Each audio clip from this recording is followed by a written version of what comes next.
The Memoirs of Sherlock Holmes 1893. Episode 7. The Reigate Puzzle. Welcome back, fellow detectives. After witnessing Holmes decode the ancient Musgrave ritual to uncover royal treasure hidden for centuries, you might think you've seen how historical secrets can explode into modern violence. But today's mystery takes us into the deceptively peaceful English countryside, where family feuds and forged documents create a web of deception that threatens to destroy both reputations and lives. Have you ever seen a simple piece of paper that looked completely innocent, yet contained clues so damaging that people were willing to commit murder to prevent its contents from being revealed?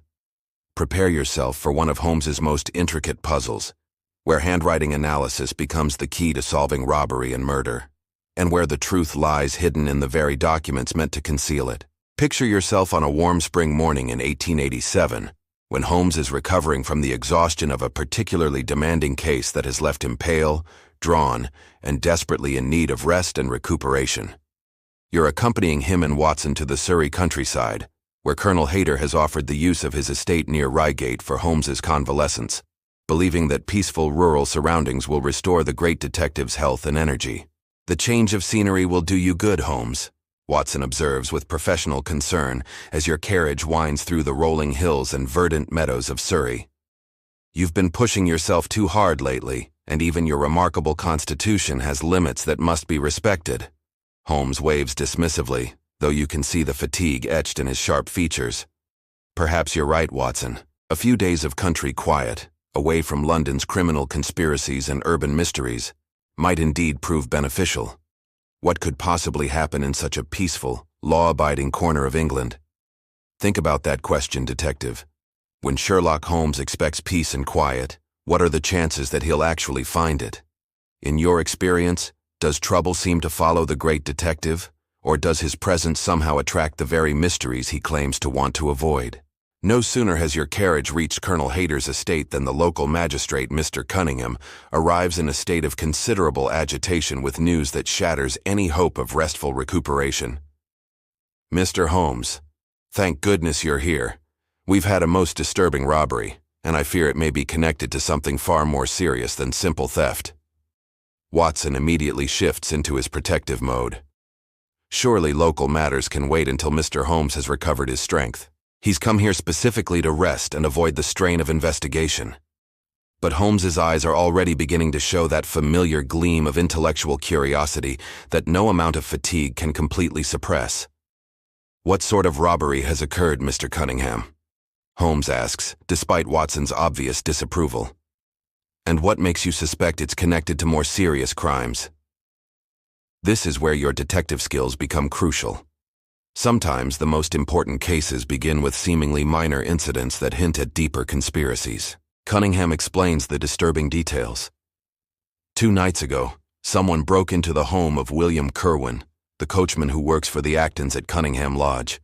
The burglars ransacked his cottage, searching through every drawer and cabinet. But curiously, they stole very little of actual value, just a few shillings and some papers of no apparent importance. But that's not the most puzzling aspect, Cunningham continues with growing concern. "Last night there was another break-in, this time at my own estate. Again, the thieves seemed more interested in papers and documents than in jewelry or cash. They broke into my study and went through all my private correspondence, though nothing of obvious value was taken." Holmes struggles to his feet, despite Watson's protests. 2 break-ins focused on documents rather than valuables suggests someone is searching for specific information. What kind of papers might connect a coachman's cottage with a magistrate's study? There must be some common element that makes both locations targets for the same criminal enterprise. Think about this pattern, detective. Why would burglars risk multiple break-ins to search for papers rather than stealing easily portable valuables? What kind of documents could be so important that criminals would expose themselves to repeated capture rather than abandoning their search after the first attempt? The investigation takes a tragic turn when Cunningham reveals the most serious development. "This morning we discovered that the criminals struck again, but this time their activities resulted in murder. Poor William Kirwan, the coachman whose cottage was first burglarized, was found shot dead on the grounds of Cunningham Lodge, apparently while investigating suspicious activity around my estate. Watson's medical instincts immediately engage. Shot dead? What were the circumstances? Was he armed, and did he have any reason to be prowling around the estate at night? But Holmes is already analyzing the crime from a different angle, focusing on the connection between the break-ins and the murder. Kirwan was found clutching a fragment of paper in his hand, Cunningham explains, producing a small piece of torn document. It appears to be part of a note or letter, but the text is incomplete and doesn't make immediate sense. The local constabulary believes it might be evidence left behind by his killer during their struggle. Holmes examines the paper fragment with his magnifying glass, noting every detail of the handwriting, paper quality, and tearing pattern. Most interesting, the handwriting shows characteristics of both education and haste, suggesting someone literate but writing under pressure. The paper is of good quality, not the cheap stationery a common criminal would typically use. But look here, Watson. Holmes calls your attention to subtle details in the writing. Notice how certain letters are formed, the G with its distinctive loop, the way the T is crossed, the angle of the N. These individual characteristics can be as distinctive as fingerprints when properly analyzed. This is your first glimpse of Holmes's pioneering work in handwriting analysis. The mystery deepens when Holmes studies the crime scene where Kirwan's body was discovered. The position of the corpse, the angle of the gunshot wound, and the scatter pattern of personal effects tell a story quite different from what the official investigation has concluded. This wasn't a random encounter between a night watchman and burglars. Watson assists in the examination with his medical expertise. The wound suggests the shot was fired at close range, and Kirwan's defensive posture indicates he knew his attacker and was trying to protect something, probably that paper fragment he clutched so tightly even in death. Holmes's investigation reveals inconsistencies in the official theory. If Kirwan surprised burglars in the act, why was he shot on the estate grounds rather than near the house where the break-in supposedly occurred? And why would common thieves risk murder over a simple piece of paper when they could have easily escaped in the darkness? Think about these questions, detective. What alternative explanation might account for Kirwan's death and the paper fragment he died protecting? Could the coachman have been involved in something more complex than simple burglary, and might his murder have been planned rather than accidental? The breakthrough comes when Holmes focuses on the families involved rather than the criminal activities. Watson, I've been approaching this case backwards. Instead of asking who committed these crimes, I should be asking why the Acton and Cunningham families have both become targets. What connects these two households that would make their private papers valuable enough to kill for? Holmes's research into local history reveals a long-standing property dispute. The Acton and Cunningham families have been engaged in a bitter legal battle over land boundaries and water rights that has lasted for over a decade. The case involves significant financial stakes and has generated extensive correspondence between lawyers, surveyors, and county officials. But more importantly, Holmes continues with growing excitement despite his fatigue. I've discovered that William Kirwan wasn't just the Acton's coachman. He was also serving as a secret go-between in negotiations to settle the property dispute. He had access to confidential documents from both families and knowledge of settlement terms that haven't been made public. Watson begins to see the larger picture. So the break-ins weren't random burglaries, but targeted searches for specific documents related to the property dispute. And Kirwan's murder was connected to his role as an intermediary in the negotiations? Holmes nods, but his expression suggests the conspiracy runs even deeper. The paper fragment Kirwan died protecting is part of a forged document designed to tip the legal battle in favor of one family over the other, Holmes explains. Someone has been manufacturing false evidence to support fraudulent land claims, and Kirwan discovered the deception. His murder was necessary to prevent him from exposing the forgery. The handwriting analysis becomes crucial to identifying the forger. By comparing the fragment with writing samples from both families, I can determine not only who created the false document, but also which family stands to benefit from the fraudulent evidence.